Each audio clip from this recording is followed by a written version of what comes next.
Another week, another SPAC making headlines here, and this time it's Spartan Energy, ticker symbol SPAQ, which is up over 55% in the last couple of trading days, and we may just be getting started here. Now, there's a few names being thrown around with this specific stock here. Spartan Energy is one, Apollo Management's another, and Fisker is the other. And in this video, I'm going to explain to you what all of these different businesses have to do with each other, how they all interlock, and what it means if you're buying SPAQ stock here today. Now, this is yet another EV spec play. There's been a ton of them recently, like Helion, Nikola, and a bunch of others that have come up here in the last few weeks. And I know there's a lot of interest around this, which is why I'm creating this video. And I want this to be a very informative video for you guys to kind of understand what exactly you're buying when you buy into Spartan Energy here today. Now, all I ask, guys, is just smash that like button down below to let me know you want me to keep creating videos like this. I know many of you who are long-term investors are going to pass on this stock. However, it's always good to learn about new businesses because who knows, maybe one day later down the road, it'll pique your interest and it'll actually make sense as a long-term investment. So I hope, if anything, you gain something new from this video from a business perspective. So this is what the end product looks like, and this is really what all the hype is about. This right here is an electric SUV, and the company that produces this vehicle is called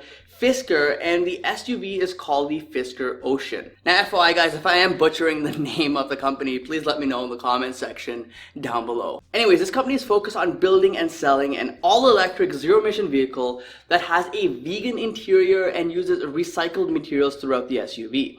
It's supposed to be the world's greenest car once it becomes available. Now, it's a pretty lofty goal that they've set here, but hey, more power to them. The specs of this SUV aren't too shabby either. They expect a range between 250 to 300 miles. It should have four-wheel drive, and it should have high-performance dual motors. There will also be an optional full-length solar roof as well, with the possibility of over 1,000 free miles a year that they advertise on their website.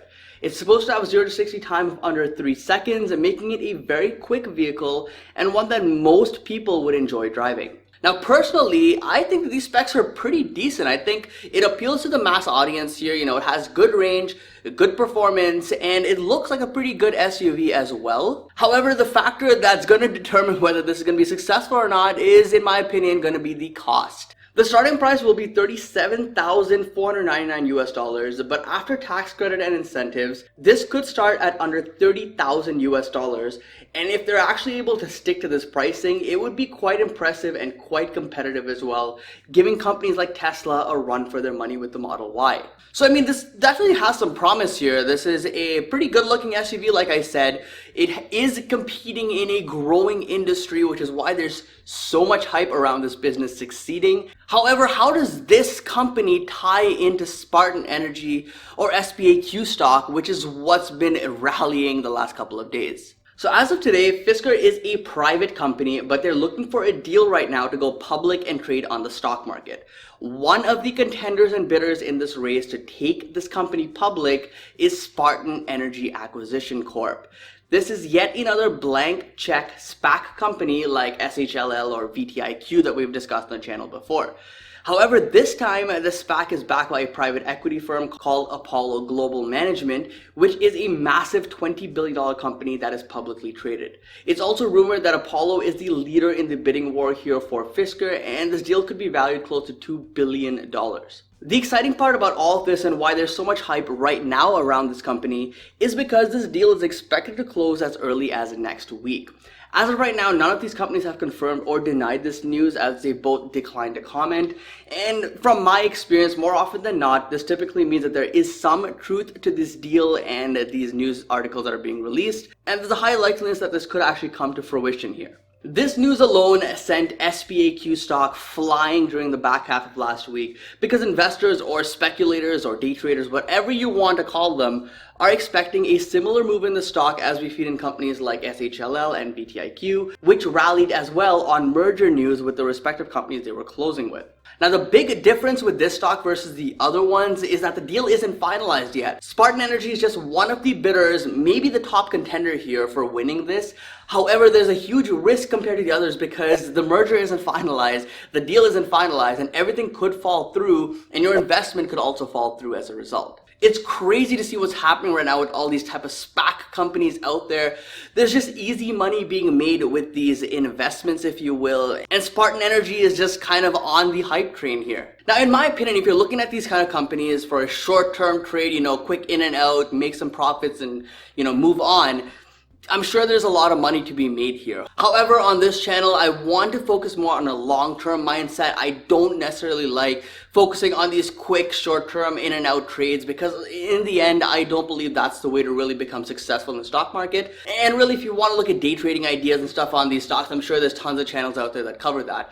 But what I want to really do, guys, is I want to look at this company from a long-term investment perspective because I know a lot of people unfortunately get stuck bag holding these type of stocks, and the quick short-term investment turns into a long-term investment, not by choice, but because of big paper losses. Now, another big risk here that I want to discuss is that the current owner of the company, Henrik Fisker, launched this business back in 2016, but his previous company, which was called Fisker Automotive, filed for bankruptcy in 2013 after burning through $1.4 billion in private investments and taxpayer-funded loans.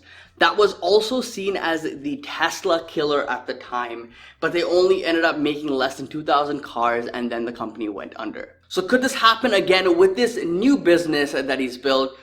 It's quite likely. Things haven't really gotten easier for these EV makers over the years. In fact, if anything, competition's got a lot more fierce over the last few years. So that adds another layer of risk, especially if you're looking at this company from a long-term perspective. What concerns me is that the owner of this company does not have a good track record of building successful automotive brands. And as a result, this could be yet another failed venture. So just keep note of that and just have that in the back of your mind if you're looking into this business. Now, how all of this ties back in is that Spartan Energy raised $552 million in an IPO back in 2018, saying it would focus on an acquisition in the North American energy industry. That acquisition now looks to be Fisker, and if the deal closes, it would use these funds and board money to fund the deal with them. Capital is going to be something these businesses will have to keep raising. They won't be able to survive unless they're able to keep raising cash, in my opinion. And we all know EV companies require billions and billions of dollars to actually build out the products and infrastructure. So I don't see it being any different here for Fisker. Just this past week as well, along with the merger news, they announced that they completed a $50 million round in private financing, which isn't a whole lot in the grand scheme of things, but it gives investors some confidence that there are firms out there willing to fund them with capital. Now, here's the other risk which a lot of people don't know about or don't consider when it comes to SPACs. Spartan Energy is no different, and this risk is real for them as well. With SPACs, they're given a certain length of time to find a deal, meaning they have to find a company that they want to acquire within a set period of time. If, for whatever reason, they can't find an acquisition target within that set period of time, then the company has to dissolve, and the shareholders that are holding this shell company or blank check company are pretty much given their money back. With Spartan Energy specifically, it was set up back in 2018, and their deadline to find a deal is August 14th to acquire a company. This puts a lot of pressure on them to close the deal, whether it's with Fisker or some other company, because they only have about a month left before they're forced to dissolve. Now, they are trying to extend the deadline to February 2021, which would put them in a much better position to negotiate and come up with a good deal here. But this is another risk to consider, whether you're short-term trading this or holding this for a long-term investment. What if they don't get an extension like they're asking? Or better yet, what if the deal with Fisker here falls through? Anything can happen, guys. Don't think that this is a certain thing here. Remember, they're in a bidding war right now, and nothing's finalized yet, and maybe this week we will get some more news on that, and maybe they win the deal. But it is something you need to know if you're going to be buying this stock today, tomorrow, or in the next few days. Now, guys, correct me if I'm wrong, but I believe with SPACs, they're priced at $10 or so, most of them are, and anything above that is kind of a premium that you're paying for owning that stock. So if you buy Spartan Energy today, for example, it's priced at $16.70 per share, and this essentially means you're at risk of losing $6.70 per share if and when the company does end up dissolving. So is Spartan Energy stock really a good investment today? My perspective, I don't think so. I think there's a lot more risk in this stock versus some of the other SPAC plays that have come across investors' attention recently. But on the flip side, what if things work out for them? You know, the deal ends up closing, they end up buying Fisker. Does that make it then a good investment? In my opinion, it's still kind of a question mark because we need to understand the fundamentals of the business that they're buying to determine if it's actually a good investment or not. And as of right now, that's still up in the air. And if and when this does close, if you guys want me to make a video on that once details are released on the deal and the financials of the business and all that kind of stuff, let me know in the comments section down below. Either way, guys, hope this video was informative. I hope any of you playing this don't end up losing any money on this because it is a high risk play. Wish you all the best, but either way, thank you so much for watching. Don't forget to invest positively, and I'll see you in the next one. Peace.